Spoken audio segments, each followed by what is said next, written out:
आज आपण तळंदगे येथील जगन्नाथ मंदिर या ठिकाणी आलेलो आहोत. जे महाराष्ट्रातलं एकमेव असं मंदिर आहे. तर या मंदिराचे पुजारी आहेत अण्णा सुखदम. त्यांच्याकडून आपण जरा अधिक माहिती जाणून घेऊया. नमस्कार. नमस्कार.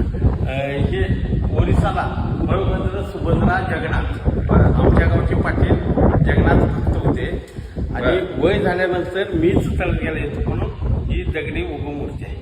स्वयंभू मूर्ती आहे. आणि कार्तिक पौर्णिमेला जात होते म्हणून कार्तिक पौर्णिमेला यात्रा 3 दिवस मोठी असते. बर. आणि किती वर्षापूर्वीचं मंदिर आहे तरी? हे 12व्या शतकातलं असेल कारण पाणीभाषाचे दगड आहेत. बरं. शिलालेख पाणीभाषेचा आहे. हा. तिथं जाऊया काय? तिथं पण जाऊया की रथ बघूया आपण. म्हणजे ओरिसाला लाकडी सुभद्रा बळभद्र सुभद्रा जगन्नाथ यांचं आहे. पण आम्ही स्टीलचा रथ गावातून फिरून आणण्यासाठी हे स्टीलचा केलाय. आणि ही अंबाबाई मंदिर भनभवाईत. बरोबर.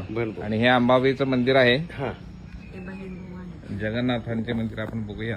इथं जरा ऊन असल्यामुळे दिसते अंदाज इथं गेलं आहे.